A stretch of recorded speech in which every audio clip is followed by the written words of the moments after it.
Algérie tout en couleur avec Couronne Peinture.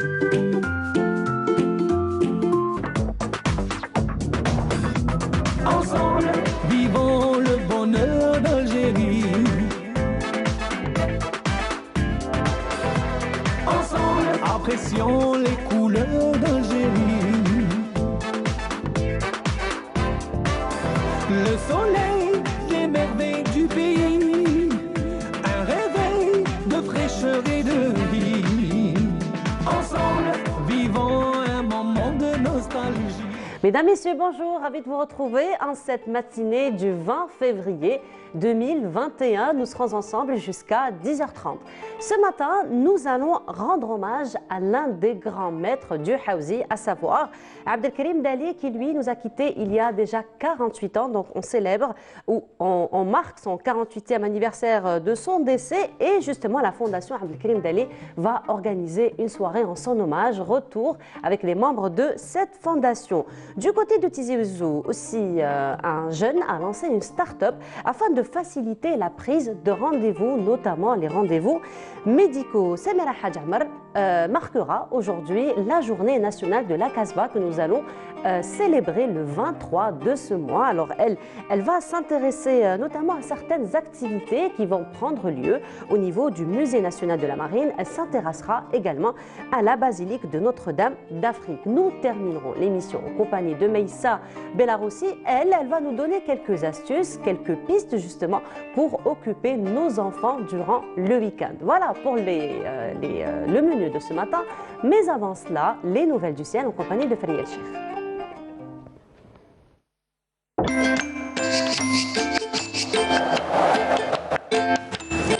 La météo vous est présentée par Mobilis.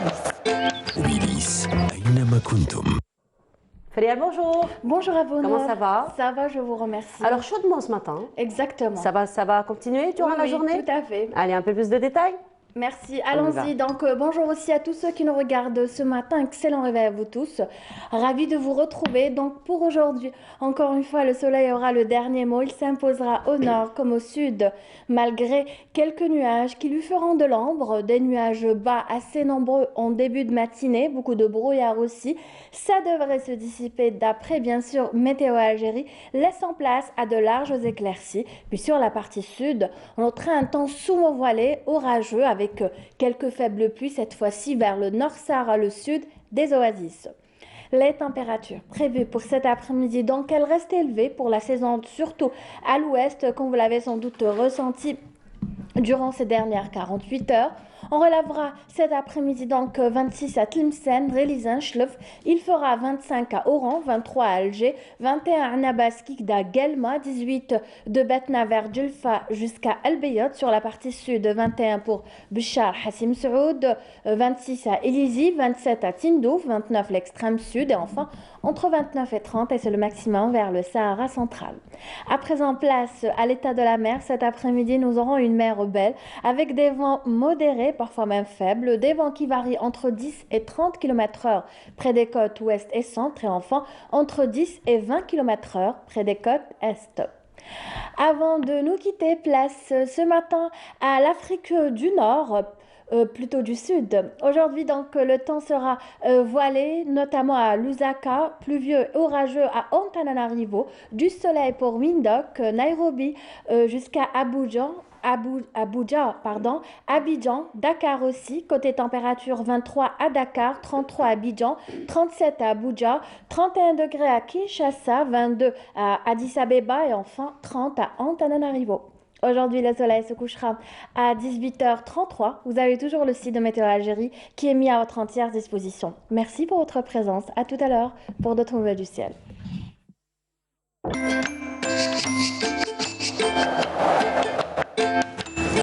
La météo vous est présentée par Mobilis. Mobilis, أينما كنتم. Et on continue à être gâté par le soleil, Farid, du moment que c'est le week-end. Voilà. Puis on verra tout à l'heure avec Meissa quelques petites astuces, comment occuper les enfants durant le week-end avec un beau soleil comme ça. Exactement. Eh ben voilà, ça s'y apprête. Merci beaucoup, Fériel. Je vous en prie. On vous retrouvera tout à l'heure, donc après le journal télévisé du midi et celui de 19h. Tout à fait. Merci beaucoup, Fériel. Bonne journée. Et on continue l'émission. Ce sera une pause musicale en compagnie de Abdelkrim Dali. Et on se retrouvera juste après avec la fondation Abdelkrim Dali, justement.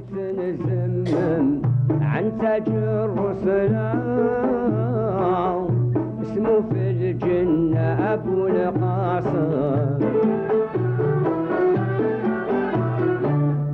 اسمه في الجنة أبو القاسم واحمد في الأعلى باهي السر وباهي المبسم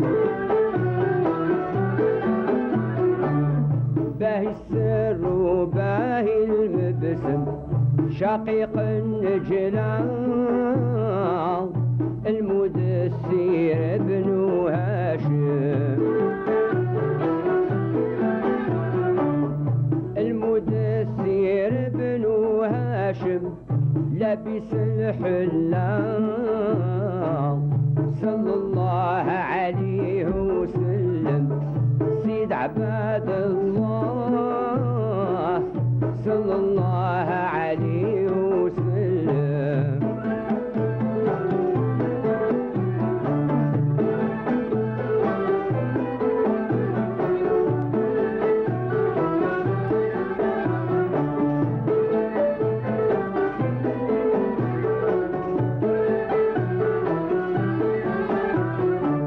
اللي قال حياة للمؤمن شعبة في الإيمان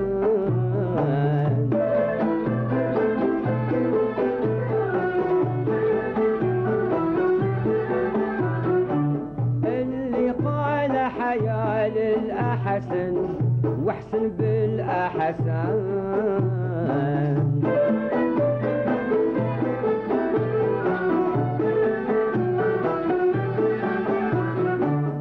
في صدره مضمون مضمن داخل في الأكنان في الرابع علم ويتكلم في الرابع علم ويتكلم عظم بالمولى من بطن أمه جانا صايم من بطن أمه جانا صايم مختوم للقبلة صلى الله عليه وسلم سيد عباد الله صلى الله عليه وسلم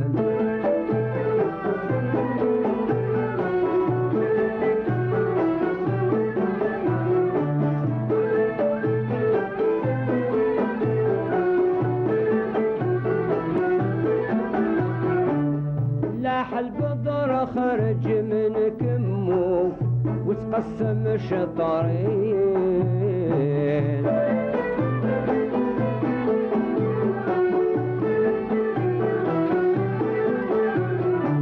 طاف بمكة طاف بحرمه ولا حين بحين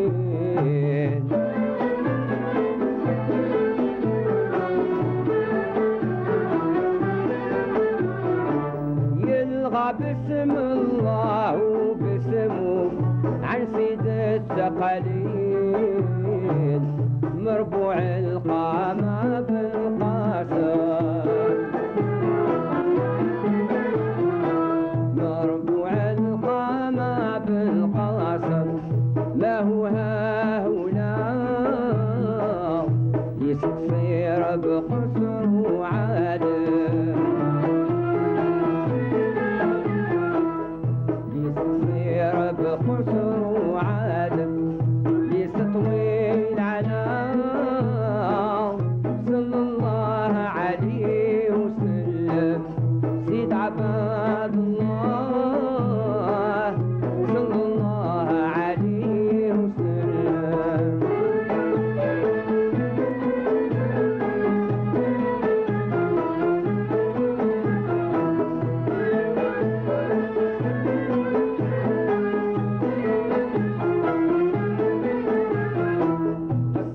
طفلة عند الكفرة اسمها الموزة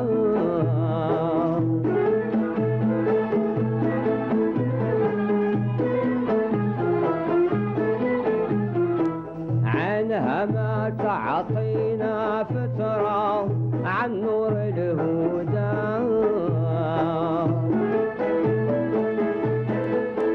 Alors, il nous accompagne justement chaque matin du premier jour de l'Aïd. Alors, on ne va pas à l'Aïd sans lui. Il nous a quittés le 21 février 1978. Voici 43 ans. 43 ans depuis qu'il nous a quittés et il est représenté ce matin par la présidente de la Fondation Wahiba Dali. Bonjour. Bonjour, je vous remercie pour cette invitation. Marhaba, alors vous êtes la petite fille d'Abdelkarim Tout à Dali fait, et vous êtes la présidente donc, de qui la porte fondation. la fondation qui porte son nom. Et vous êtes accompagnée ce matin de Hasna Hani. Bonjour. Bonjour. Alors vous êtes artiste et vous êtes la fille du défunt Smaïl Hani, Allah yarhamou saleh, qui nous a quittés il n'y a pas longtemps. Il y a 7 mois. Il y a 7 mois, exactement. Donc, marhaba bikoum. Alors, ce matin, plutôt demain, donc 21 février, ce sera, on va marquer donc, ou commémorer donc, le 43e anniversaire du décès d'Abdelkarim Dali. Donc, qu'est-ce qui se prépare pour cette commémoration? Donc, la Fondation organise, célèbre le 43e anniversaire du décès de Cheikh Abdelkarim Dali en hommage à Smaïl Hani, Allah yarhamhum. Donc, c'est un événement artistique digital qui va se passer à partir de l'hôtel, donc un hôtel où on va donner la possibilité à sa fille Hasna donc, d'interpréter une nouba dans le mode Ramel-Maya et on aura une petite table ronde, un qa'da, où il y aura des participants comme Nordin Saoudi, M. Nordin Saoudi, Mme Belaïboud, M. Keteb Najib, le chef d'orchestre de l'association Cordoba, et il y aura le lauréat du prix Cheikh Abdelkarim Dali édition 2018. Édition 2018, et justement, vous avez pris en charge l'édition ou l'édition de son CD. On va revenir peut-être sur ça. Alors, Hasna, je reviens à vous. Donc, c'est un hommage que vous allez faire à votre papa. Donc, c'est un événement, j'imagine, aussi difficile que heureux, aussi émouvant que reconnaissant, on va dire. Alors, comment vous vous préparez à cet événement? Alors, durant toutes les répétitions, je ne vous cache pas, ce n'était pas vraiment facile pour moi. Je faisais que pleurer. Mais dans ma tête, je me disais, non, Hasna, il faut le faire pour papa parce qu'il n'aimait pas ça. Et je pense que j'ai donné de mon mieux, malgré que je pouvais faire mieux. Mais je pense que là où il sera vraiment très fier de moi. Certainement, et d'autant plus qu'Abdelkarim Dali, tout comme Smaïl Hani, appartiennent à toute l'Algérie. Effectivement, indirectement, moi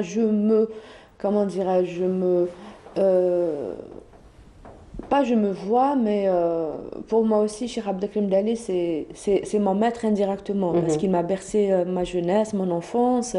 Et d'ailleurs, dans chaque scène, dans chaque programme, il faut que j'interprète un qsid ou un hawzi d'Abdelkarim Dali, et c'est dans le sang aussi. Donc ça va se faire, quand est-ce que ça va se faire? Ça va se faire demain. Demain 21 février, à partir de 20h. À partir de 20h. Donc ça va être une soirée digitale, c'est la première fois que vous allez faire... Oui, tout à fait. Donc là, finalement, la conjoncture sanitaire oblige, n'est-ce pas? Mais vous vous préparez comment à cet événement? Donc première initiative du genre? Du genre, c'est pas facile. Donc c'est pas facile, mais il y a toujours un début à tout. Et on essaiera d'être à la hauteur. Donc, et espérons que les téléspectateurs vont aimer, donc pas aimer parce que c'est une reconnaissance avant tout, c'est un hommage, donc vont féliciter avant tout parce que Madame Hasna, elle va interpréter une nouba pas assez facile, nouba dans le mode Ramel-Maya, et ça sera un honneur par rapport à la fondation parce qu'avant tout, si Henni Allah yarhamou, c'est l'élève de Cheikh Abdelkarim Dali. Et il est aussi mon vice-président. Donc c'est un honneur et j'espère qu'on va être à la hauteur. Inch'Allah. Alors, justement, vous organisez des concours aussi. Et en 2018, donc, il y a eu le concours national du meilleur chant andalou. Tout à fait. Donc on a eu la première édition en 2016 où il y a eu le prix. C'était Monsieur Ketbabi Saïd qui a eu le prix. Donc c'est un Algérien qui réside en France. Et la deuxième édition, c'était maghrébine, un concours maghrébin. Donc c'était sous le parrainage de Monsieur le Président. Et c'est Monsieur Bahri qui a eu le prix, Bahri Abdelwahab, qui a eu le prix 2018. Donc on va se préparer après cet événement, Inch'Allah, pour la troisième édition qui va se dérouler en mois de novembre, Inch'Allah. Au mois de novembre. Donc là, vous avez pris en charge l'édition du CD. Tout à fait, n'est-ce pas? tout à fait. Voilà. Donc, alors, on propose à nos téléspectateurs probablement d'écouter un morceau.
Vraiment un petit extrait. Il y a un autre CD aussi que vous allez donc l'éditer, il va sortir en même temps demain, lors de cet hommage. Donc, on ne peut pas faire sortir le CD de Bahri sans avoir le CD de Abdelkarim Dali, parce que Cheikh Abdelkarim Dali a tellement de choses. Donc, il a plus de 700 heures enregistrées via le patrimoine, via la radio et la télévision algérienne, plus l'Institut supérieur de la musique.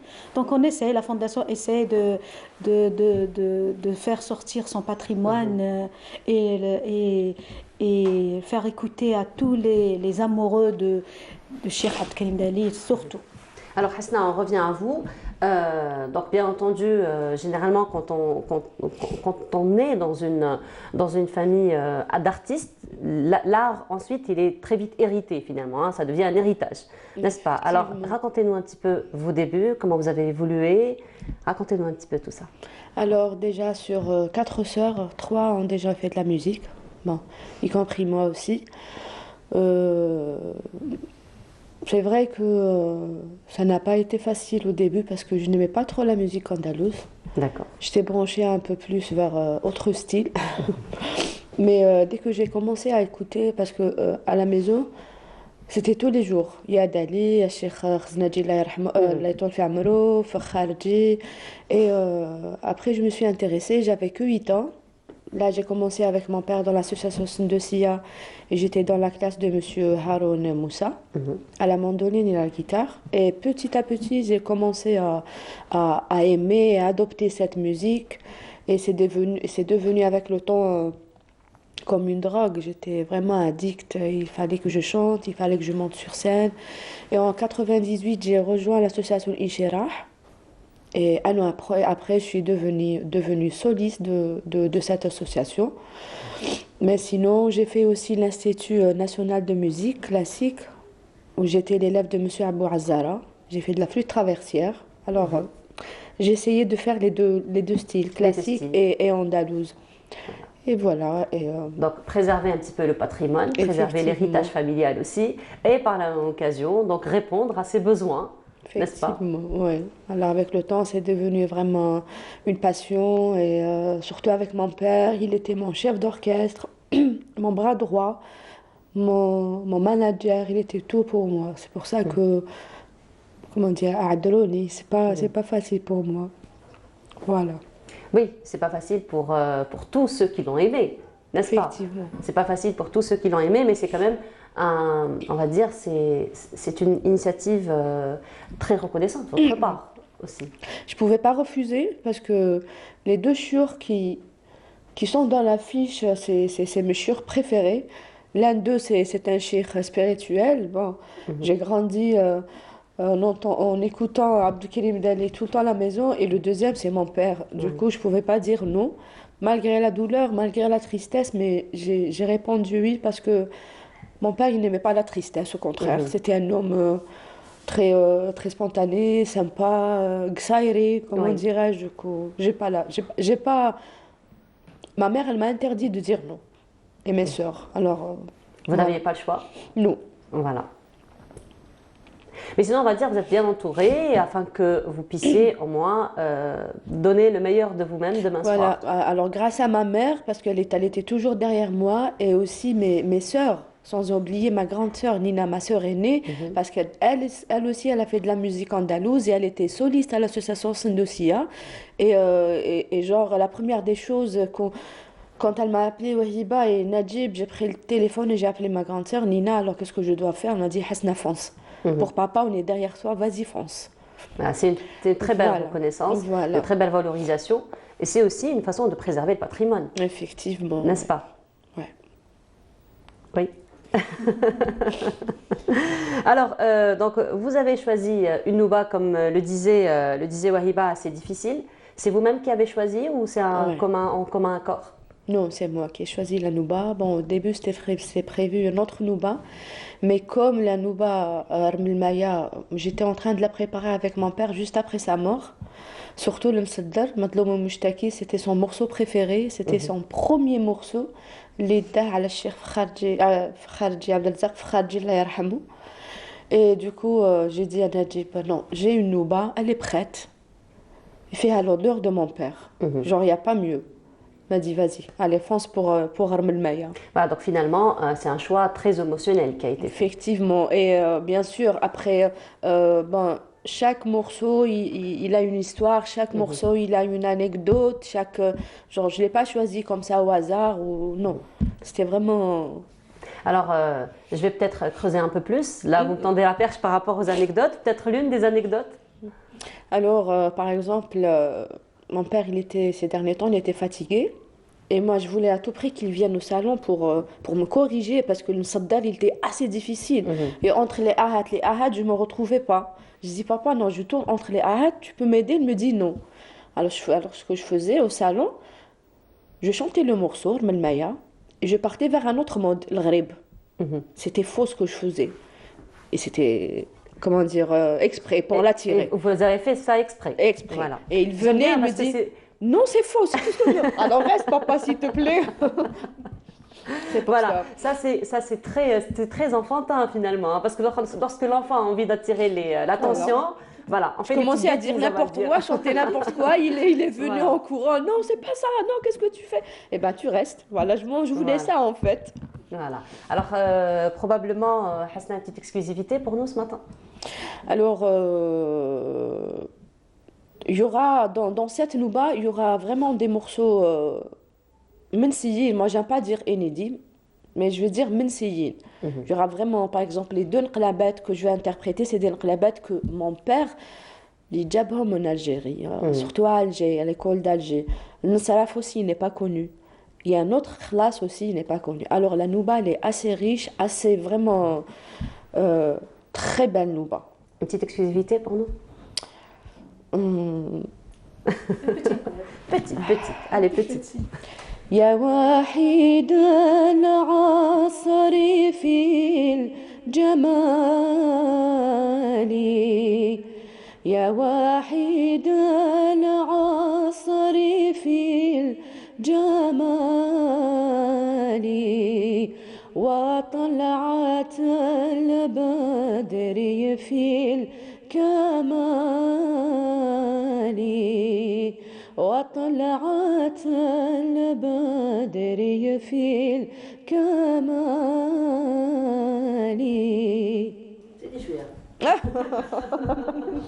Là, je chante déjà. Je chante difficilement. On n'a vraiment pas envie de décrocher. Alors, il faut dire que Smaïl Hanni, c'est vrai que c'était votre papa, mais il faut dire que c'était le papa de beaucoup d'Algériens, notamment de Bonjour d'Algérie, de notre émission. C'est vrai. De notre émission, parce que c'est vraiment quelqu'un qui ne nous refusait pratiquement Il rien. m'accompagnait vraiment Voilà. tout le temps. Il était toujours présent pour Bonjour d'Algérie, nous invitait, enfin à chaque fois qu'on l'invitait, il répondait présent, enfin quand il pouvait, quand il se sentait bien, il était là. Il n'hésitait jamais donc à nous orienter, à nous donner des informations, à nous donner des exclusivités aussi, à nous présenter des personnes très intéressantes. Tout à fait. C'est vrai, Voilà. effectivement. Mais on va dire la relève est assurée, vous êtes là. Inch'Allah. Je ne sais pas, Inch'Allah. Mais ça commence bien en tout cas. Normalement. Non, Inch'Allah, on va dire vous allez Je sais que les débuts, ça va être très difficile pour moi. Là, je suis montée sur scène, mais malgré ça, j'ai pleuré parce que je n'arrive pas à voir ces photos, je n'arrive pas à voir ces... Vraiment. Mais je me sens vraiment accompagnée, protégée par Najib, par Wahiba, par les élèves de Cordoba que vraiment je salue parce que c'est mes frères et sœurs aussi. Najib, c'est mon grand frère. Wahiba, c'est ma sœur. Mais là, je pense... Et après, et quand j'aurai l'occasion de monter seule sur scène, eh ben, vous allez penser à tout cet honneur que vous allez faire à votre papa, Inch'Allah. N'est-ce pas? Et c'est ce qui va vous booster peut-être le plus. Ouais. Wahiba, peut-être on va revenir un petit peu à ce qui va se passer demain soir. Donc c'est une soirée digitale, on a dit, c'est la première du genre, enfin c'est une initiative, c'est la première fois que vous allez faire ça. Tout à fait. Donc, Et quelles sont un petit peu vos attentes?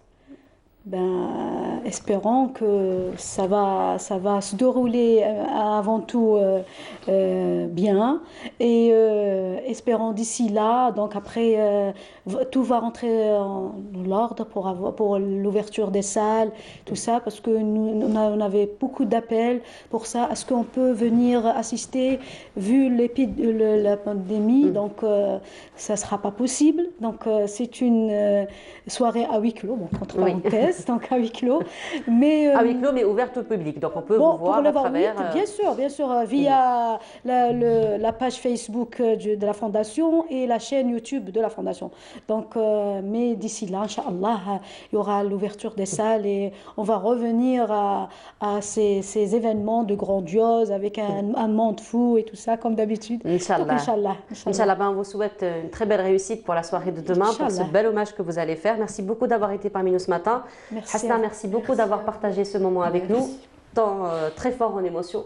Merci beaucoup, on vous souhaite beaucoup de succès. Merci beaucoup. Et certainement, vous allez faire un grand honneur à papa, qui est papa de tous. Certainement. Merci beaucoup. Donc, je rappelle, Wahiba Dali, vous êtes la petite fille de Abdelkarim Dali. Vous êtes aussi la présidente donc, de la fondation Abdelkarim Dali.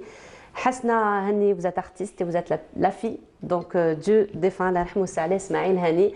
Donc, on rappelle que la soirée se déroulera demain soir à partir de 21h, 20h. À partir de 20h, donc ça va se passer sur les réseaux sociaux. Tout à fait, Facebook et chaîne YouTube Fondation Cheikh Abdelkarim. Fondation Cheikh Abdelkarim Dali. Merci beaucoup d'avoir été parmi nous ce matin. Et on continue. Et donc, là, ce sera une petite balade qu'on vous propose et on se retrouvera juste après.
voilà, de retour sur le plateau de Bonjour d'Algérie et Ramadan Walitsen est parmi nous ce matin. Ramadan, bonjour. Bonjour. Marhaba bik.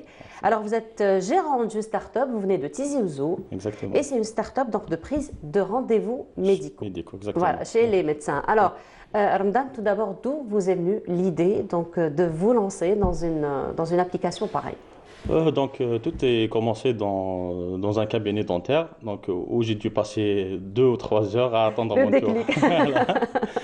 Alors, C'est la voilà. hantise de tout le monde. Hein. Il va y avoir du monde, combien de temps je vais attendre? Exactement. D'ailleurs, j'étais en train de lire un petit livre. C'était mon record de pages ce jour-là. Parce que Vous je avez lisais fait entre combien de 5 et pages? 10. Bon, je pense 30 pages. Voilà, D'accord. c'est tout, 30 pages. C'est un livre je me suis dit, pourquoi vous ne prenez pas de rendez-vous en ligne? Comme ça, c'est plus facile à gérer, etc. J'ai vu que finalement, il y avait pas. Donc, il y avait des applications comme ça, mais qui ne marchaient pas. On a décidé de faire quelque chose et essayer de pousser ça le plus possible. Voilà. Très bien. Alors, vous n'êtes pas seul, vous travaillez en équipe? Oui, bien Alors, sûr. comment ça se passe? Donc, pour l'instant, on vient juste de commencer. Vous venez de commencer depuis combien de temps environ? Depuis environ un mois. Voilà. C'est-à-dire l'application, elle est commencée depuis presque un an. Oui. Voilà. Maintenant, on l'a déployée, etc. Elle marche très bien, elle est stable, assez stable. On a commencé à aller chez les médecins. Donc, on a commencé par Tizi Ouzou, vu le confinement, etc. Oui, On ne peut pas se déplacer ici, à Alger. On a commencé à Tizi Ouzou. Il y a pas mal de médecins qui ont apprécié l'idée et se sont adhérés. Parce qu'il faut dire que c'est une idée quand même très intéressante pour les médecins parce que ça va diminuer un petit peu la charge. Exactement. Surtout avec la pandémie. Donc, on ne voudrait pas avoir des salles d'attente quand même archi-combles avec les mesures d'hygiène, distanciation qu'on doit prendre, etc. N'est-ce pas? Oui, exactement. Très bien. Donc, vous êtes parti au niveau des médecins. Ça se passe comment donc, avec les médecins? Vous leur expliquez le projet? Exactement. Je leur explique le projet. Je leur explique un petit peu que c'est un petit peu le Doctolib, pour les Algériens. Donc, parce que il y a cette idée déjà en France qui marche assez bien et un peu partout en Amérique, bien sûr, même je pense au Maroc. Je leur explique et la majorité, ils acceptent. Bon, il y a des gens qui ne sont pas vraiment... Ils disent que les Algériens, ils ne respectent pas les rendez-vous, etc. Mais moi, je suis sûr et certain que ça va changer, bien sûr. Certainement, parce que c'est nouveau, donc on laisse le temps un petit peu de mûrir, que les gens comprennent de quoi il s'agit. Exactement. Voilà, donc ça se passe comment? C'est une application, vous pouvez un petit peu nous expliquer le principe? On a 2 applications. Donc, une application pour on a une application pour les médecins où ils peuvent voir leur agenda par rapport aux jours qu'ils ont ouverts à accepter un rendez-vous en ligne. Et une application pour une application pour les patients. L'application pour les patients, il suffit qu'ils l'installent, cherchent le médecin par spécialité ou par nom et choisissent quand ils veulent passer, quand ils ont le temps, par exemple à 10h, 10h30, selon leur disponibilité. Et il suffit qu'ils s'inscrivent avec leur numéro de téléphone et puis voilà, ils prennent le rendez-vous. Très bien, alors l'application, on va la voir en image, oui. N'est-ce pas? Allez, on va voir l'application en image et on se retrouve juste après. Tout a commencé par un constat. Chaque matin, les patients sont contraints de se présenter tôt avant l'ouverture du cabinet médical pour décrocher un rendez-vous dans la journée. Le secrétariat est débordé, l'assistante doit gérer une file de patients insatisfaits, ce qui provoque du stress et retarde les autres tâches journalières. Et si vous décidez de changer votre quotidien et celui de vos patients, découvrez Rapidoc, la première application en Algérie pour la prise de rendez-vous médicaux. Grâce à ce nouveau concept, vous allez vite constater une importante diminution de votre charge de travail. Fini l'atmosphère stressante dans votre cabinet. Gérer vos patients n'aura jamais été aussi simple. En quelques clics seulement, ils pourront prendre un rendez-vous, le modifier ou l'annuler sans que cela ait un impact sur vos activités. Grâce au système de notification de rappel par email et SMS, vos patients ne pourront plus oublier le rendez-vous et tâcheront bien d'être à l'heure. Rapidoc vous permet également de vous faire connaître et de vous donner plus de visibilité. En insérant vos données de géolocalisation, vos patients pourront vous retrouver très facilement. Ne perdez plus de temps. Inscrivez-vous dès maintenant sur notre site pour bénéficier d'une démonstration gratuite.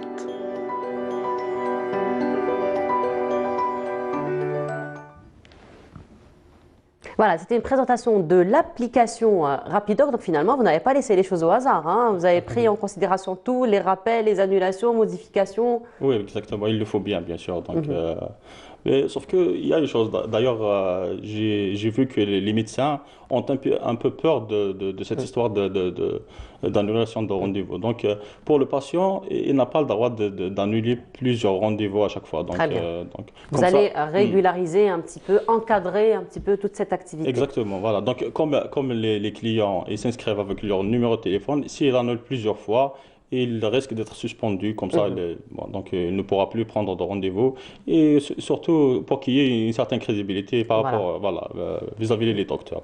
Très bien. Donc on a vu, on a juste besoin de s'inscrire donc pour les patients particulièrement. Mais au niveau du cabinet médical, donc c'est eux qui gèrent, c'est au niveau du cabinet qui gère ou c'est à votre niveau où se fait la gestion de tout le suivi, on va dire, des rendez-vous, des SMS, des rappels et... Non, en fait, par rapport à les rappels, les SMS, etc., c'est la plateforme qui fait ça. C'est la plateforme. Automatiquement. Mais pour la gestion des cabinets, etc., c'est sur l'application mobile soit de l'assistante ou du médecin. Et on est aussi disponible sur le web. Donc, il n'a même pas, donc le médecin, d'ailleurs, il n'a même pas besoin d'acheter soit un PC ou un téléphone. Oui. Donc, soit avec son smartphone, c'est déjà suffisant. Voilà, c'est suffisant. Exactement. C'est suffisant. Donc, ce sont des applications téléchargeables, elles sont disponibles. Oui, bien sûr. Ça se passe comment? Sur Google Play, bien sûr. Et aussi, donc, je vous ai dit que la version web, elle existe aussi que ce soit pour les médecins et pour les patients. Donc, pour les médecins, donc c'est sur le sous-domaine doc.rapidoc.app et ils peuvent gérer directement leurs agendas via un navigateur. Très bien. Donc, comment se fait un petit peu le retour sur investissement? Non, pour l'instant, on vient juste de commencer, donc on ne sait pas trop. Donc, pour l'instant, l'application est gratuite? Oui, bien sûr. Elle est gratuite pour les médecins et pour les patients? Pour l'instant, oui, mais par la suite, elle ne sera pas gratuite pour les médecins. Voilà. Donc, ce sera pour les médecins où vous allez faire payer, pour les patients, ce sera gratuit? Bien sûr, bien sûr. L'application sera toujours gratuite pour les patients. Pour les patients, très bien. Donc, vous avez fait un petit spot d'information sur votre application, vous l'avez fait en langue française, donc, mais vous l'avez fait aussi en langue arabe? Oui, bien sûr. N'est-ce pas? Voilà, alors je vous propose de voir cette annonce, on fait le spot, et on se retrouve juste après. على بالي صارت لكم يالو كان خطره وحده في حياتكم تكون مريض وما تروحش للطبيب على خاطر يليق لك تنوض صباح بكري باش تحكم رونديفو. اليوم الحل راه موجود. نقترح عليكم لابليكاسيون الجيريان رابيدوك. هاد لا سوليسيون فيها بزاف عفايس. بكلكو كليك تقدروا تحكموا موعد عند طبيبكم على الانترنت وهذا 24 ساعه على 24 وين ما كنتوا في الدار ولا برا. وزيد بزياده اذا ما عرفتوش وين جاي الطبيب رابيدوك يسهل لكم تحديد الموقع الجغرافي ديالو. رابيدوك عندها عفسه شابه بزاف بحيث يبعث لكم SMS او ايميل 24 ساعه قبل الرونديفو تاعكم باش يفكركم فيه. في حاله اذا ما قدرتوش تروحوا للموعد ديالكم ممكن تلغيوه مباشره على الانترنت وهذه الخدمات كامل باطل. Voilà, c'était donc encore une fois un spot, mais cette fois-ci Darja, donc en dialectal, ça a été diffusé. Donc c'est diffusé bien entendu en boucle. On les rencontre où, ce genre d'informations? Donc, bon, là, on a notre page sur Facebook. Très bien. Et aussi notre site web, donc c'est rapidoc.app. Voilà. Donc, pour l'instant, vous avez activé qu'au niveau de Tizi Ouzou. Bien entendu, c'est à cause de la conjoncture actuelle sanitaire. Vous allez élargir après plus le réseau, certainement. Oui. Mais pour les premiers médecins, on va dire, qui ont adhéré à cette idée-là, qui ont adhéré à ce concept, ça se passe comment pour eux? Est-ce qu'ils arrivent à ce qu'ils voient? Est-ce qu'il y a un retour par rapport à ça? Ils arrivent quand même à mieux gérer que ce qui était auparavant? Oui, bien sûr. Donc, vous avez des retours? Oui, bien sûr. Il y a quelques-uns qui commencent à prendre des rendez-vous. Donc, majoritairement, surtout les patients sont satisfaits parce qu'ils passent directement. Voilà. Surtout ça, surtout les patients. Oui, finalement, c'était un avantage que vous partiez chez le dentiste et que vous restiez 3 heures là-bas. Oui. Et de faire votre max de 30 pages de lecture finalement. Oui, en effet. Ça a aidé tout le monde. Oui, exactement. Voilà, très bien. Vous avez d'autres projets à l'avenir? Pour l'instant, bon, on aura peut-être par la suite, mais pour l'instant, je préfère qu'on se concentre sur ce projet et puis on verra par la suite. On va mieux le développer. Oui, certainement. Ouais. Inch'Allah, il y aura d'autres projets. Inch'Allah. Voilà. Inch'Allah. Merci beaucoup, Ramdan Walidsen, pardon. Walidsen, voilà. Ramdan Walidsen, pardon. Ouais. Merci beaucoup d'avoir été parmi nous ce matin. On vous souhaite une très belle réussite dans ce que vous allez entreprendre. Donc, je rappelle, vous êtes le gérant de la start-up, donc prise de rendez-vous médical Rapidoc. Et on rappelle qu'on peut télécharger gratuitement l'application. Merci. Voilà, merci beaucoup à vous. Et on continue. Et cette fois-ci, ce sera une rencontre que nous vous proposons. Il s'agit de la 12e rencontre euro-maghrébine des écrivains. Et on se retrouve juste après.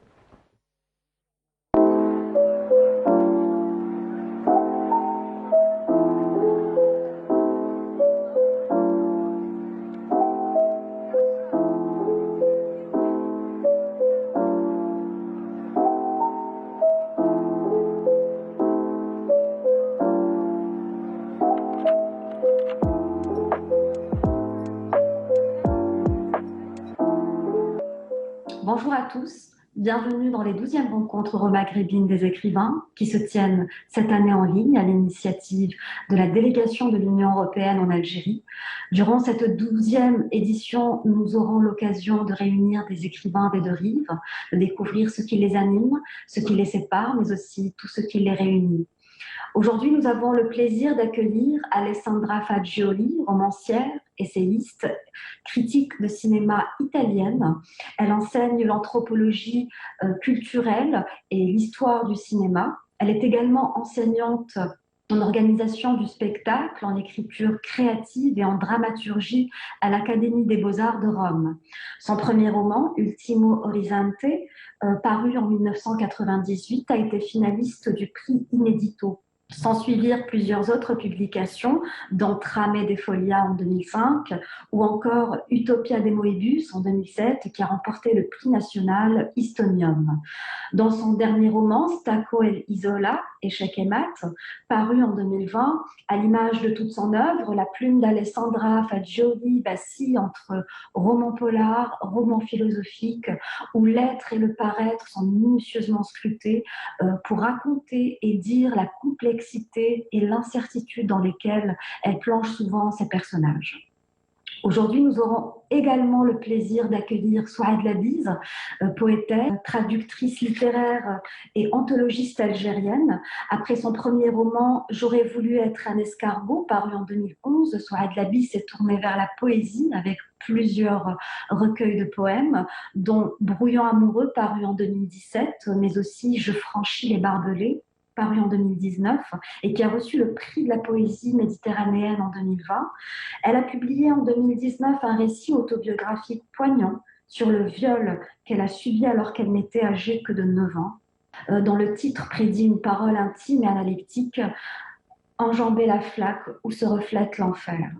La poésie de Souad Labiz, autant que sa prose, est justement traversée par ce goût doux amer, seul capable d'écrire et de dire l'exil. L'exil notamment du corps qui fait face au conservatisme et qu'il lui faut impérativement abolir. Elle qui est très engagée dans la lutte pour l'égalité des genres et pour toutes les formes de liberté. Nous aurons aujourd'hui l'occasion d'en discuter avec elle lors de ce débat qu'elle fera avec Alessandra Fagioli. Et voilà, c'était donc la 12e rencontre euro-maghrébine des écrivains. Nous avons eu le plaisir de voir Fela Borji qui, elle, donc, faisait la présentation. Samira, bonjour. Bonjour, Nour. Ça va, Samira? Très bien. Alors, ce sont des rencontres qui t'intéressent de très près, n'est-ce pas? Oui, des auteurs femmes et des auteurs hommes vont donc se réunir pour parler de littérature. C'est magnifique. Voilà, c'est magnifique pour faire la promotion de la littérature algérienne. Voilà, donc Samira, ce matin, nous allons rester encore une fois pour les coups de cœur de l'Algérie. Bien sûr. Pas. Mais ça va être le cœur d'Alger, le cœur palpitant d'Alger aujourd'hui. Ouais. Ça va être la Casbah. Oui. Mais avant cela, tu as préparé un sujet sur le musée de la Marine. Exactement. On va aller le voir. On va aller le voir. Et on se retrouve juste après. Très bien. Allez, ça va être donc le musée de la Marine. Ça va être un reportage de Samira Hadjamar et on se retrouve juste après. Naval, le musée maritime national, est un bijou d'architecture et d'histoire. Il est le symbole de toute la puissance et de l'étendue de la défense d'El Mahrousa à travers des siècles d'histoire. Son histoire est l'histoire du premier port d'Alger, de la jetée édifiée par Khaireddin Barberousse, ce guerrier qui a terrassé les forces navales commandées par le capitaine de Navarre. Voici le récit de cet édifice classé monument national et universel. L'édification des voûtes Khaireddin, nous avons des écrits, des sources qui datent l'édification en 1814. Mais quand on observe les techniques de construction, les matériaux et les différentes voûtes qu'il y a au sein de cet édifice, on déduit que peut-être il y a eu 2 étapes de construction. Une précédente qui a précédé l'autre. Donc la première, elle est constituée d'une succession de 2 voûtes d'arêtes jumelées qui reposent sur un pilier central, construites pour la plupart en briques de terre cuite. Par contre, la deuxième série de voûtes, c'est une seule voûte, un seul arc de 6 mètres de largeur et de 9 mètres de hauteur qui repose sur 4 piliers latéraux. Et là, par contre, le matériau qui domine est des blocs taillés de la période romaine. Les voûtes Khaireddin n'ont pas livré tous leurs secrets. Tant de choses restent à découvrir, à faire, pour que ce monument nous révèle l'étendue de sa richesse historique et archéologique. Sous nos pieds, il y a sûrement des choses à fouiller, oui. On dit que c'était les entrepôts, qu'on entreposait des matériaux de construction ici.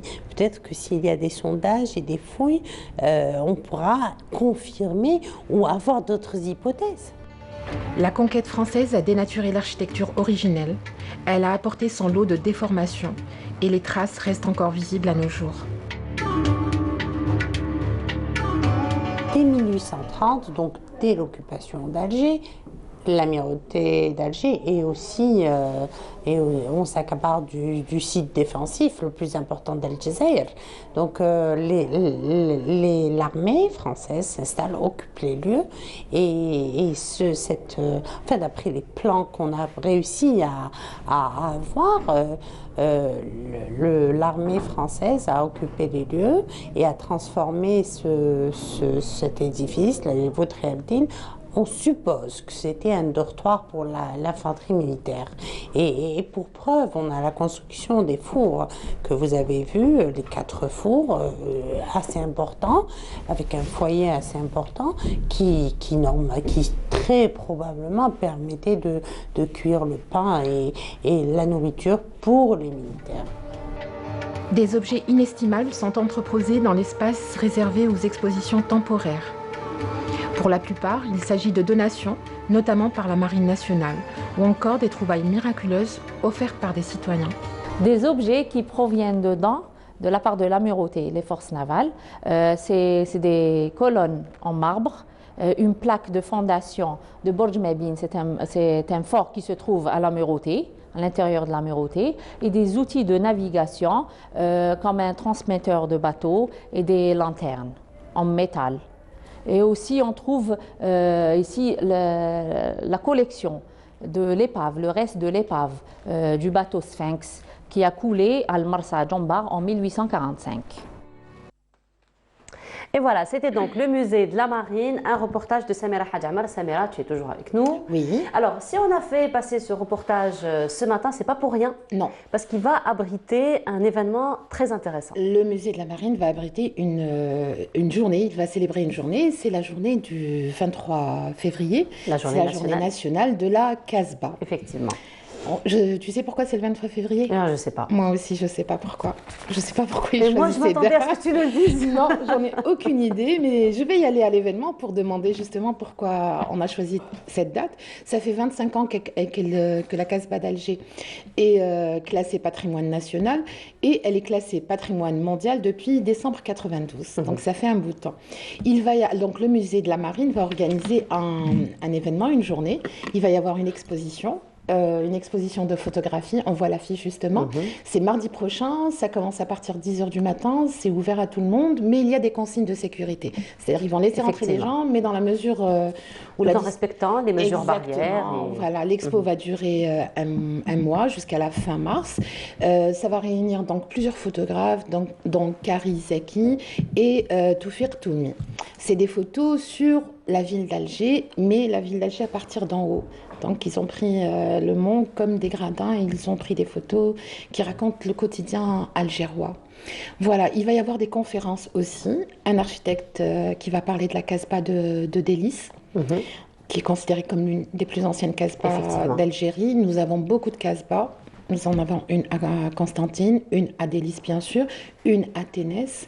Les qsours de Ghaldaya peuvent être considérés comme des Casbahs, puisque la Casbah d'Alger est construite de façon traditionnelle, comme les qsours de Ghaldaya par exemple. Donc voilà, il va y avoir ça, il va y avoir un enseignant, un universitaire, un docteur qui viendra de Khmis Meliana pour parler donc d'Icosium déjà, et parler des voûtes de Khaireddin.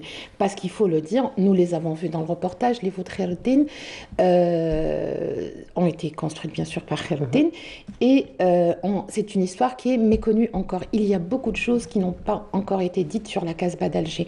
Le quartier de la Marine, où il y a le musée de la Marine, et la partie basse, très basse de la Casbah, qui commence à partir d'en haut, et qui a été coupée pour créer le quartier européen pendant la colonisation française. Voilà. Donc, c'est un événement très intéressant. Il faut y aller. En plus, ça dure un mois. On n'a pas, ça dure un mois. On n'a pas d'excuses. Peut-être pas pour les conférences, mais pour l'exposition de photographie qui va réunir beaucoup de photographes, ça va durer un mois. Et ça va être aussi l'occasion de redécouvrir le musée, puisqu'il a changé depuis le reportage. Il a été réménagé. Il va y avoir une exposition, je pense, plus tard permanente, ou des choses qui... Enfin, il y a déjà des choses qui sont exposées depuis un moment. Mais ça a été encore réaménagé. Très bien. Alors, mais sinon, Samira, ce matin, notre coup de cœur que tu vas nous faire découvrir ou redécouvrir ce matin? Absolument. Alors, un autre patrimoine national qui est donc classé depuis 2012. C'est le monument, en tout cas il est classé comme monument historique. Il s'agit de la basilique Notre-Dame d'Afrique, ou communément appelée Madame l'Afrique, ou encore Lalla Mariam, qui reste un endroit, on va dire, très visité pendant le week-end. D'ailleurs, pendant le reportage qu'on a fait, il y avait beaucoup de familles, beaucoup d'étrangers, de touristes, malgré le Covid, qui viennent le week-end, notamment le vendredi, pour prendre un pique-nique ou simplement admirer la D'autant vue. plus que la situation géographique de cette basilique est très intéressante parce qu'elle surplombe pratiquement toute Alger, n'est-ce pas? Voilà. Et comme à l'accoutumée, il y a un reportage. Tu es partie sur place. Exactement. Voilà. Et tu es revenue avec de très belles images. Ou parce que la basilique, il faut le dire, contient beaucoup de patrimoine algérien, à l'intérieur et à l'extérieur. Et on va voir tout ça en images, puisque Samira Hadjamal s'est déplacée au niveau de la basilique de Notre-Dame d'Afrique dans ce reportage et on se retrouve juste après. À l'ouest d'Alger, sur un promontoire culminant à 124 mètres d'altitude, la basilique Notre-Dame d'Afrique, surnommée tendrement Madame l'Afrique ou encore Lalla Mariam. Le 2 juillet, l'année prochaine, elle fêtera ses 150 ans. Sanctuaire de style romano-byzantin et mozarabe, Madame l'Afrique a été édifiée par Jean-Eugène Fromageau.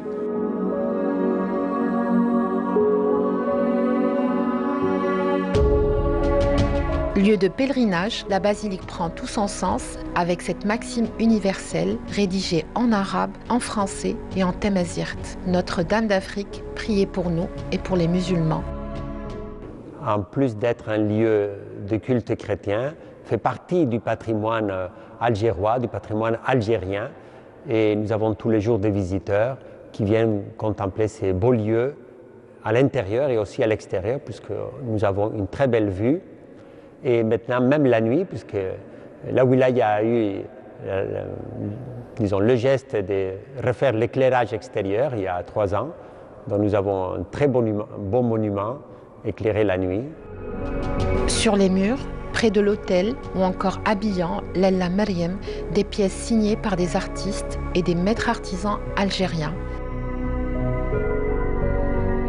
La basilique est décorée à l'intérieur de très belles pièces, certaines uniques, et à l'occurrence, tout le monde reconnaît la robe que porte la statue de la Vierge Marie, de Sekal, et lorsqu'en 1971, le maître-autel a été déplacé de la colonne centrale, on a refait cette colonne centrale qui tient la statue de la Vierge Marie avec cette belle réalisation de Boumehdi, vrai artiste algérois, international, qui a réalisé plusieurs travaux à la basilique, lui et son fils. Aussi bien cette partie autour du tabernacle qu'à l'autel central, les éclairages en vitre cuit et aussi les carreaux de faïence contenant chacun les noms des 19 religieux assassinés en même temps que beaucoup d'Algériens pendant la décennie noire. Une autre contribution des artistes algériens à la basilique Notre-Dame d'Afrique se trouve dans la fresque centrale réalisée en 1993 par 2 artistes, Mohamed Bouti, algérien, et Salvador Lira, mexicain, qui ont repris la fresque après les travaux qui ont été faits, puisque celle de 1937 était très endommagée par les infiltrations d'eau. Et dans la fresque où on voit parmi d'autres la baie d'Alger, la ville d'Alger, Maqam Shahid, vous pourrez voir une petite fille habillée en blanc qui est la fille de l'artiste Mohamed Bouti. Et donc Mohamed Bouti a ajouté le portrait de sa fille, alors que ce n'était pas prévu dans le programme initial. Et lorsqu'on a retiré les échafaudages, en contemplant cette figure inattendue, l'auteur a dit « Je suis pauvre, je ne peux pas léguer à ma fille une grande fortune, je peux la faire passer à la postérité. Si vous voulez, vous ne me payez pas, mais ma fille est là. » Bon, vous pouvez constater que la fille n'a pas été enlevée, et je peux vous assurer que Mohamed Bouti a été payé. Dans un coin, à l'intérieur de l'édifice, une chapelle est consacrée à Saint-Augustin ou Augustin d'Hippone, actuellement Hannaba. Voilà, nous sommes dans cette chapelle que nous appelons chapelle Saint-Augustin, où l'histoire de ce grand Algérien né à Soukaras est racontée de droite vers la gauche, petit clin d'œil à l'écriture arabe. Comme vous savez bien, Augustin porte le titre des docteurs d'Occident, parce que personne autant que cet Algérien universel n'a eu un impact profond dans l'Occident chrétien, y compris dans le monde protestant, puisque Luther, fondateur du protestantisme, était moine de Saint-Augustin. Et vous pouvez voir les fresques qui racontent sa vie, œuvre du Mexicain Salvador Lira, qui a réalisé toutes les fresques de la basilique avec Mohamed Bouti. Patrimoine national, Notre-Dame d'Afrique est classée sur la liste des biens culturels algériens comme monument historique depuis le 12 septembre 2012. Nous sommes dans partie de l'histoire algérienne, à tel point que la basilique est classée bien d'intérêt culturel par les autorités algériennes, et nous sommes très heureux d'offrir un lieu beau, calme, paisible, où les croyants des différentes religions, des différentes parties du monde peuvent se rencontrer. Pour l'histoire, Notre-Dame d'Afrique a commencé par un acte de ferveur. 2 femmes, travaillant l'une à la lingerie et l'autre à l'infirmerie d'un petit séminaire à Alger. Elles avaient à l'époque placé la statue de l'Ella Meriem au creux d'un arbre, un églantier, dit-on. très riche en anecdotes finalement, hein, de très jolies petites histoires, notamment de l'artiste peintre qui a insisté que sa fille reste inscrite sur les murs, la fresque donc qu'on a vue tout à l'heure pour la postérité. Il voulait pas être payé, mais il voulait que sa fille apparaisse, il voulait lui léguer un héritage. C'est très joli, c'est une belle histoire. Oui, c'est une histoire quand même riche en émotions. Hein, riche en émotions. C'est quelque part un sacrifice d'un papa pour sa fille, parce qu'il ne veut pas être payé, il est pauvre. Mais il voulait léguer une œuvre qui est admirée par tous, parce que la basilique est très visitée malgré le Covid. Hein. Donc ils ouvrent, il y a des horaires, mais les gens viennent, tout le monde vient. Que ce soit les touristes étrangers ou les touristes algériens, ou nous, les Algérois qui allons. Mais il faut dire que l'emplacement finalement de la basilique est très intéressant. Il est magnifique. Voilà, on arrive à surplomber tout Alger, à avoir une vue imprenable sur la ville. On est à plus de 120 mètres d'altitude. On est en haut de Boulorine, de Saint-Eugène. Il n'y a pas d'obstruction. C'est une vue sur la Méditerranée, sur la mer. C'est magnifique. Sur le stade de Bollorène aussi, qui a une histoire. Effectivement. Sur Saint-Eugène, qui a une grande histoire, où l'âge de bronze a été défini par une hache à blanc qui a été retrouvée dans une maison. Donc il y a beaucoup de choses à dire dans ce quartier. Il y a beaucoup de choses à dire, effectivement. Donc on rappelle que la basilique est située justement dans la commune de Bollorène. Dans la commune de Bollorène, et on peut y aller même quand elle est fermée, puisqu'elle dispose d'une esplanade qui est très agréable. Voilà. Voilà. Très bien, merci. Oui, peut-être rappeler que mardi prochain, le 23 février, à partir de 10h, il y aura l'exposition L'histoire de la Casbah et de la mer. Voilà. D'accord. Alors tu sais, au musée de la Marine, pardon. Très bien. Alors tu sais, Samira, Bonjour d'Algérie a reçu beaucoup de personnalités, beaucoup de personnes très intéressantes. Et là, justement, de temps en temps, enfin, on fait 1 à 2 fois par semaine dans Bonjour d'Algérie, où on se remémore de façon très nostalgique, les quelques moments forts de Bonjour d'Algérie dans une rubrique qu'on a intitulée Il était une fois Bonjour d'Algérie. Et du moment qu'on parle de la Casbah, qu'on parle du musée de la Marine et donc surtout de ce cœur battant, palpitant de la ville d'Alger. Alors il y a quelques années, Bonjour d'Algérie a reçu un BDiste, il s'agit donc de Jacques Ferrandez, qui lui a rencontré Himoud Brahimi, qui est connu communément par Momo, l'arham saleh. Et c'est justement Momo qui a introduit Jacques Ferrandez à la Casbah. Et c'était le coup de cœur, donc finalement qu'a eu ce BDiste pour la Casbah, et il a donc dessiné beaucoup la Casbah, et donc ce sera un retour sur ce moment dans Il était une fois Bonjour d'Algérie. On se retrouve juste après. Samira, tu restes. Bien sûr. Apprécions les couleurs d'Algérie.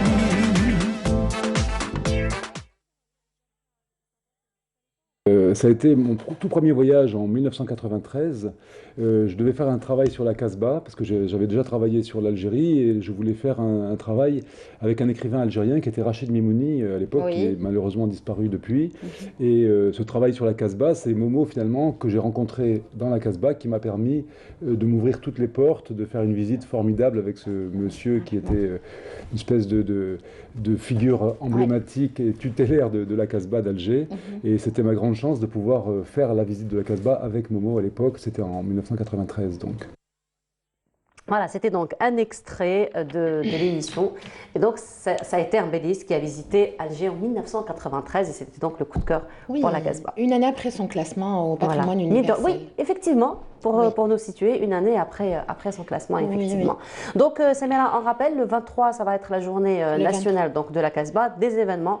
Il va y en avoir beaucoup, et sûrement partout dans les musées d'Algérie et plein d'endroits, mais il y en aura un au musée de la Marine qui rendra hommage aux voûtes de Khaireddin et qui reviendra avec une exposition de photographies qui mettra surtout la jonction, la relation entre la mer et les habitants d'Alger et la Casbah, avec des conférences donc animées par un architecte et enfin plusieurs personnes, des universitaires. Voilà, des spécialistes de la question. Exactement. Voilà, et on rappelle que l'exposition va durer 1 mois. 1 mois, jusqu'à la fin mars. Il faut y aller. Et il y a sur la fiche qu'on a mis, qu'on mettra sur Internet, Inch'Allah, un numéro de téléphone, un mail pour peut-être prendre des informations pour aller visiter. Pour aller visiter, peut-être pour aller prendre rendez-vous aussi, du moment que c'est très strict sur le plan de mesures d'hygiène et de sécurité par rapport mesures d'hygiène et de sécurité, mais pas que. Voilà. puisque le musée est situé à l'intérieur de l'amirauté, que Voilà. l'amirauté appartient à la marine nationale, donc le ministère de la Défense. Donc il faut quand même montrer patte blanche. Mais sinon, ils ouvrent, puisque le musée est à l'entrée, juste à l'entrée de l'amirauté.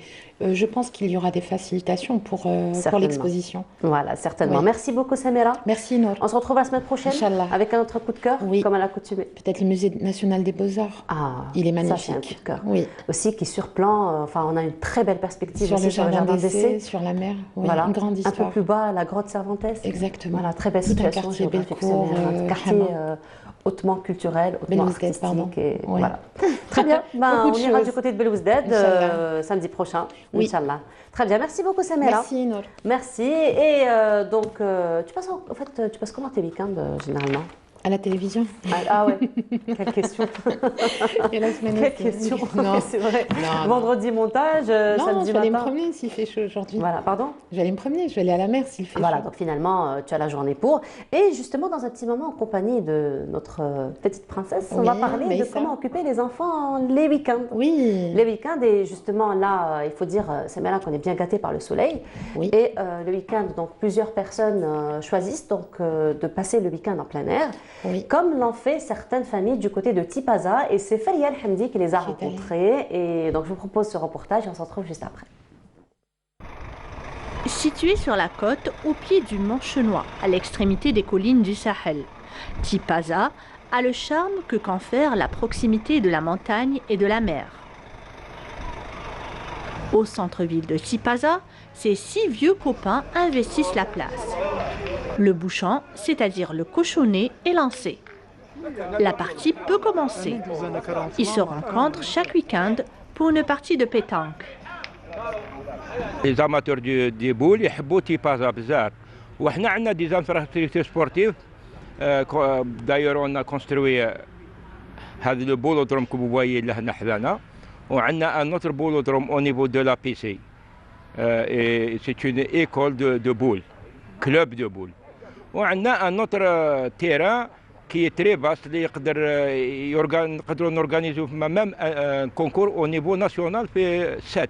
بالنسبة للمتقاعدين هنا في تيبازا راهم يجوزوا الايامات تاعهم في هذه الساحة هذه ويجوزوا الواسم تاعهم الايام تاعهم كاين في الحدائق كاين في السات الهيه كاين في الكوالي وين يتفركتوا يروحوا ثم يلعبوا الكرة الحديدية.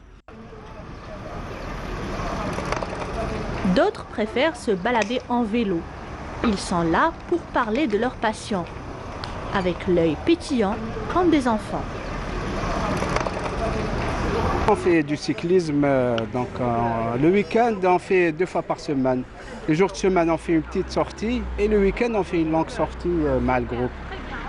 Le week-end on est un groupe, généralement le vendredi on a des longues sorties, footing. C'est côté que ce soit Bouchaoui, que ce soit Bainam, des longues sorties de 15 à 20 km. Les journées de la semaine, c'est beaucoup plus du footing. Et le samedi, généralement, c'est des sorties vélo. Donc, c'est des longues sorties qui m'a parlé comme Mohamed, que ce soit côté est, côté Tijlabine, vers Delis ou vers Tabainant, la montée Tachria. Ou bien côté ouest, نجو تيبازا, des fois tombeau de la Chrétienne, في الصيف, beaucoup plus حتى Cherchal, etc. On découvre le pays, ça crée des liens entre nous, c'est bon pour la santé. Et voilà, on essaie de donner l'exemple aux autres, peut-être qu'ils vont nous suivre. D'autres préfèrent la pêche à la ligne. Un petit tour du côté du port de plaisance de Tipaza. Si certains citoyens viennent pour le plaisir des yeux, d'autres par contre n'hésitent pas à mettre la main à la poche pour acquérir dorades, crevettes et différentes sortes de poissons blancs, à la chair savoureuse. Le nom de Tipaza, tu passes, c'est un passage et c'est un lieu de paix. D'après les gens, la variété, nous avons du rouget, le merlan, la sardine, la crevette blanche, la sole. Vous avez le pajot, le sard. Il y a un peu de tout. Savez-vous qu'un bol d'air marin chaque week-end et par toute température peut nous faire un bien fou, spécialement en hiver, où nous avons bien besoin d'être ravigotés. Tipaza la coquette vous accueille à bras ouverts.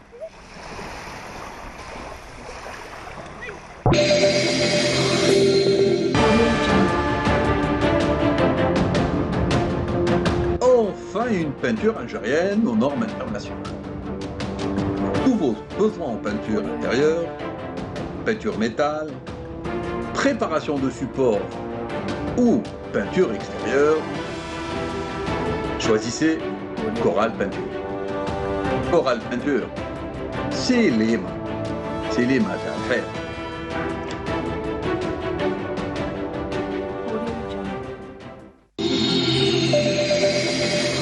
Et voilà, on revient, vous l'aurez compris en tout cas. Hein. C'est Meïssa qui est là. Meïssa, bonjour. Bonjour Comment Mahouda. vas-tu Meïssa? Très bien, et toi? Très bien. Alors j'imagine que ça va très bien aujourd'hui Oui. parce qu'aujourd'hui le plateau est bien riche, décoré de façon très exceptionnelle. Oui, en effet, donc il est très bien décoré avec des activités, enfin des jeux manuels. Et justement, nous allons en parler aujourd'hui. Voilà. Car aujourd'hui, nous allons parler alors comment occuper vos enfants le week-end. C'est vraiment la question que beaucoup de parents se posent le week-end. C'est un vrai casse-tête, oui, parce que parfois les parents ou bien l'habitat, on est dans un petit, parfois une petite maison, etc. Oui. On n'a pas de place et pourquoi pas donc avoir des jeux comme ça à la maison pour s'occuper et bien Surtout jouer. quand il pleut, mais ça on peut pas sortir et tout, mais à la maison il faut canaliser les enfants. En effet. Voilà, donc occuper vos enfants le week-end peut s'avérer être un vrai casse-tête. Et donc, pourtant, il existe quantité de bonnes idées à leur faire découvrir. Vos enfants ont besoin d'expérimenter des activités manuelles pour stimuler leur imagination, s'amuser et surtout alors passer un agréable moment familial. Je vais vous proposer quelques jeux donc manuels, quelques loisirs et travaux manuels pour les occuper activement. Voilà, donc on va commencer par la cuisine. Oui, donc c'est une excellente façon, la meilleure façon d'encourager une alimentation saine et équilibrée. Oui, donc et de leur inculquer, qui veut dire leur apprendre le plaisir des bons plats, donc des bons produits et des bons plats sains et équilibrés. Cuisiner avec votre enfant peut lui apporter donc peut-être une activité créative pour lui, voilà, et donc ça éveille sa curiosité et donc ça développe ses sens. Voilà, donc nous avons... Surtout quand on fait les gâteaux avec les enfants, oui, voilà. Alors c'est très intéressant parce qu'on peut utiliser des colorants, bon, ce qui n'est pas vraiment très bon pour la santé, mais bon, avec une petite quantité, donc on peut leur apprendre les couleurs déjà. Exactement. Et puis plusieurs formes avec les emporte-pièces aussi, c'est très intéressant. Et puis même malaxer la pâte avec votre enfant, donc ça développe le sens du toucher. Effectivement. Voilà, donc ensuite nous avons la poterie. Voilà, c'est une activité relaxante et très relaxante par excellence. C'est un art qui convient à tout âge. Voilà, et même avec les grands. Donc ça facilite donc les rapports, les échanges, les relations entre les parents et même avec les grands-parents. Oui. Alors là, ce qui est intéressant, ce que tu as ramené aujourd'hui, Meïssa, c'est qu'on n'a pas, même les parents, parfois, ils ne veulent pas faire certaines activités parce qu'ils se disent on ne sait pas le faire. Voilà. Mais là, c'est très intéressant parce que c'est un atelier finalement avec tout le matériel et on est bien orienté. Donc finalement, on n'a pas besoin d'avoir des connaissances. Exactement. Il y a même une notice qui va tout expliquer. Voilà, tout expliquer exactement. Il faut juste suivre les indications et puis ça peut être très amusant. Voilà, donc malaxer la terre et la façonner permet à votre enfant de développer sa capacité de concentration, oui, et de détente.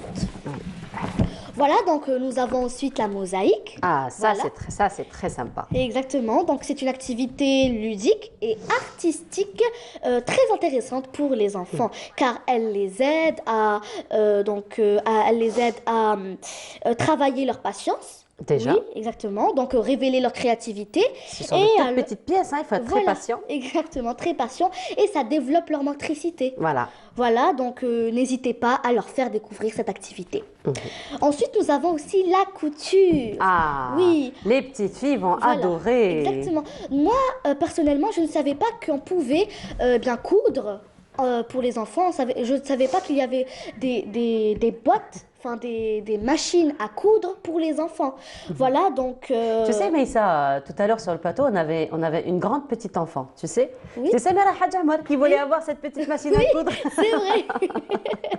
Oui, donc il faut savoir que la couture est donc a un rôle éducatif pour l'enfant, oui. Elle développe la concentration et la précision. Voilà, donc c'est très bien pour nous les filles. On peut coudre un petit sac, un petit panier pour notre chat, des vêtements pour nos poupées, etc. Donc tout est très bien expliqué. Il faut juste suivre les explications, les indications, et c'est même donc il y a même des réalisations qu'on peut faire tout seul. Mais là, je suis très impressionnée, Maïssa, par cette machine à coudre, parce que à première vue, c'est du professionnel. Hein, donc nous avons la pédale, de véritables aiguilles. Vraiment, c'est une machine à coudre digne d'une machine à coudre plutôt avec laquelle on peut faire beaucoup de choses. Hein. Exactement. Donc peut-être pas de gros morceaux de tissu, j'ai envie de dire, mais pour faire des petites robes, même pour soi. C'est-à-dire une petite fille, une fois qu'elle va développer un petit peu le sens de la couture, elle peut même se faire des petites jupes, des petits pulls pour elle, pourquoi pas. Oui, parce que là, c'est un travail vraiment, enfin c'est une machine à coudre très intéressante. Exactement. Et il y a même donc une petite protection pour ne pas se blesser. Bah regarde, tu peux même le voir, une petite protection pour plus de sécurité. Voilà. Et donc il y a même des réalisations que l'on peut refaire. Voilà, donc comme tu peux le voir dans l'autre partie de la boîte, il y a des réalisations que l'on peut refaire avec des bouts de tissu. Donc voilà, c'est très intéressant comme tu l'avais dit. Ensuite, donc nous avons des ateliers, donc un atelier de création de bougies et parfums. Voilà, donc les bougies, alors, ont un don de fasciner les enfants. Ça, c'est vrai. Exactement. Et les grands aussi, hein. Oui, et grâce à les grands aussi. Donc, grâce à cet atelier, bien, créatif, il leur est possible de faire des bougies, de fabriquer des bougies personnalisées, donc, selon leur choix, à leur couleur, que ce soit couleur, forme et même parfum. Exactement. Mais là, il faut quand même être accompagné des grands. Bien évidemment. D'accord, parce que là, on manipule quand même du feu, mine de rien. Voilà, donc c'est idéal pour installer une atmosphère chaleureuse dans la maison. Exactement, oui. Ou tout simplement faire de jolis cadeaux. Voilà, effectivement, oui. Voilà, donc nous avons aussi un atelier de savon, à sculpter. Donc c'est un laboratoire créatif pour créer des savons délicieusement parfumés. Alors on peut jouer avec les couleurs, donc c'est le même principe qu'avec les bougies après tout. Donc on peut jouer avec les couleurs, les formes et même la senteur. Oui, mais c'est un véritable laboratoire chimiste. Hein. Là, je vois des moules, des bêchers, des pipettes. C'est vraiment un petit laboratoire chimiste, quoi. Exactement. Bien sûr, il faut être accompagné par un parent ou par un adulte. Voilà. Donc, nous avons aussi le jardinage. Oui, comme nous l'avons parlé une fois dans les émissions précédentes. Et là, j'ai eu un très joli cadeau ce jour-là. Oui, en effet, exactement. Je me suis bien occupée de ton cadeau. Hein. C'est vrai? Ça fleurit, ça continue à fleurir. Je viendrai la voir un jour. Il faut. Oui. Donc, nous avons aussi le bricolage pour les garçons, même pour les filles. Hein. Voilà, bien sûr. Donc, c'est une activité très intéressante.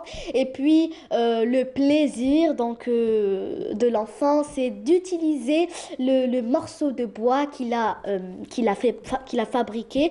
Voilà, donc c'est une fierté pour lui. Voilà, donc bien évidemment, il doit être accompagné par un adulte. Ça c'est clair, et sous surveillance.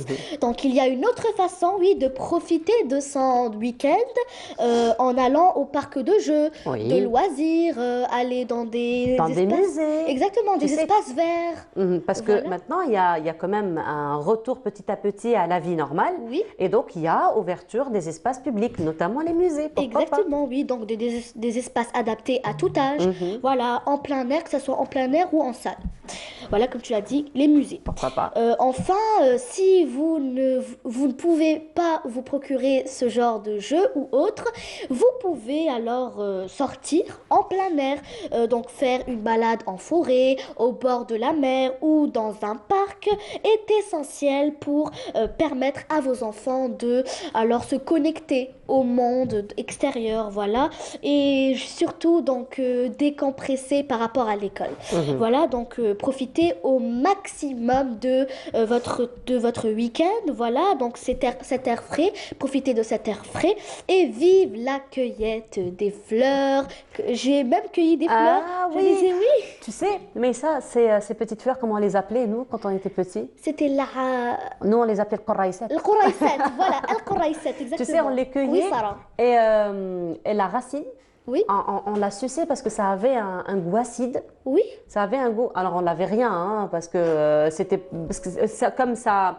en fait, c'est sauvage, donc il n'y a pas de pesticides, il n'y a pas d'insecticides, c'est naturel. C'est comestible. C'est comestible, oui. Enfin, du moins, on le prenait étant petit. J'ai grandi, j'ai rien eu, hein, donc. Oui, voilà, donc voilà. Ah ouais, c'est très joli ça. Voilà, je les ai cueillis juste ce matin. C'est la période. Exactement, c'est la période, voilà. Donc la cueillette des fleurs, des fruits, mais aussi des promenades en forêt, comme je vous l'ai dit. Donc les balades en forêt pour ramasser des pommes de pin, des feuilles, des pierres et même des coquillages au bord de la mer.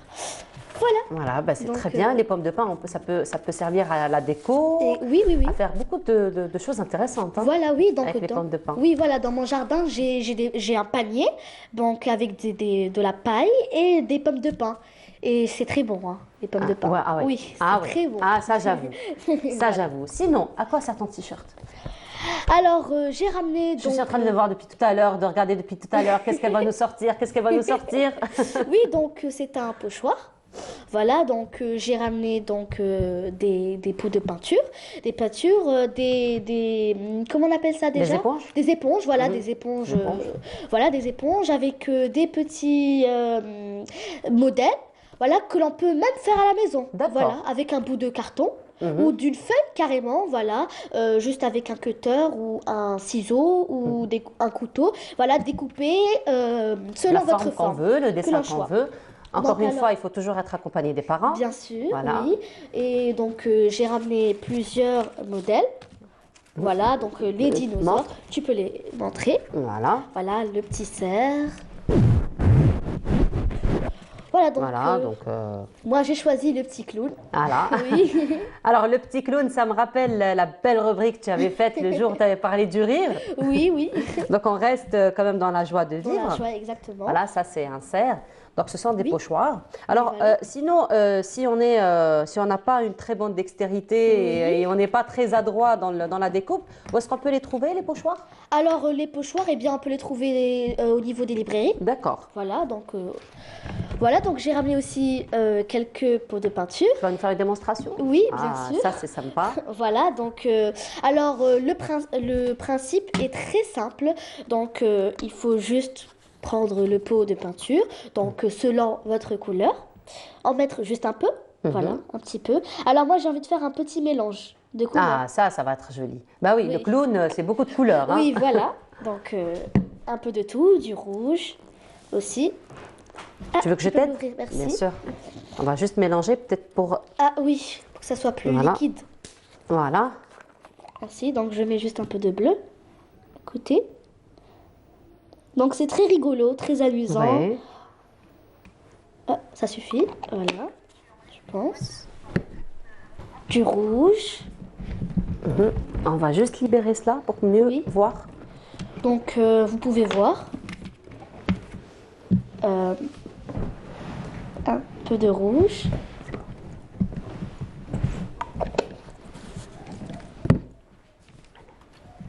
Voilà, donc comme vous pouvez le voir.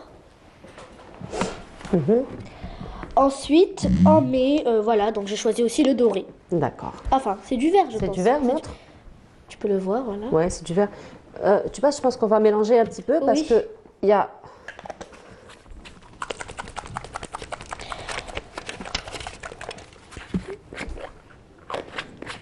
Donc, voilà. Donc, voilà. Maintenant, on met un peu de vert.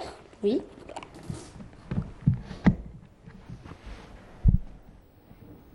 Voilà. La texture, elle est... Alors, elle est très amusante. C'est une peinture qui est spéciale textile? Voilà, exactement. Donc, spéciale textile pour... Donc, c'est sympa, on peut personnaliser finalement. Oui, voilà. On peut personnaliser nos vêtements. Et... Exactement, avec les couleurs de notre choix, les pochoirs de notre choix. Donc, au lavage, ça ne s'enlève pas finalement? Non, non, non, ça ne s'enlève pas. Même avec de l'eau, etc., ça ne s'enlève pas. Très bien. Et puis même, donc, vous pouvez l'utiliser sur du papier. Du papier, oui. Voilà, donc du papier, vous prenez le même principe, voilà. Donc, vous prenez votre petite palette de couleurs, vous choisissez l'éponge de votre choix. Donc, même les éponges, ça se vend, voilà. Et on va tremper, on va juste donc tremper, voilà. Et on va tapoter, voilà. Tapoter. Voilà, donc voilà, tapoter. Ah. Un peu partout. Et il faut juste qu'il reste fixé. Qu'il reste fixé. Peut-être qu'on va tenir avec un bout de scotch. Oui, ou... voilà. Voilà, donc, pourquoi pas. Moi, j'ai envie d'en mettre un peu partout. Ouais. Bah oui, éclate-toi, c'est un clown, donc Oui. on a le droit d'aller sur plusieurs couleurs. Voilà, donc... Allez, du rouge, du rouge. Du rouge, Allez, du rouge. Il est vif, le rouge, c'est une belle couleur. Voilà, donc voilà. En haut ouais, vas-y. Ouais, vas-y. Allez, c'est un clown, on s'éclate alors. Oui, voilà. Je sens que ça va être joli. Voilà. Ouais. Alors, Amel te dit que tu as un geste très vif, un bon geste. Et voilà. Donc, c'est très facile, hein. Il faut juste tapoter. Même finalement, Maïssa, même pour les enfants d'un âge très bas, 2 ans, 3 ans, on peut le faire. Donc, les tout petits, même, voilà, ça peut être une très belle activité à faire en famille. Et je finis avec le vert. D'accord. Et après, on va voir le résultat? Oui, c'est ce que j'attends. Voilà. Allez, tu nous montres le résultat. J'ai hâte de voir le résultat. Donc, on enlève délicatement. Donc, alors... Ah ouais. Donne, je te débarrasse. Voilà. Oh, il est joli. Il est très, très joli. Vas-y, donne, je vais montrer ça à la caméra. J'adore. Ah. C'est trop joli. Et voilà, quelque chose qu'on peut faire à la maison avec nos enfants. C'est très, très joli. Il suffit juste, je pense, de laisser sécher 24 heures, passer un temps à repasser et ça va fixer. Voilà, et même du séchoir, voilà, ce qu'on a à la maison. Ah bah bravo. Très belle activité. Merci beaucoup pour cette rubrique. Maïssa, on remercie Marwa Toys qui a mis à notre disposition donc tous ces ateliers. Maïssa, merci beaucoup pour ce moment agréable comme à chaque fois. Vendredi prochain, on se retrouve. Inch'Allah.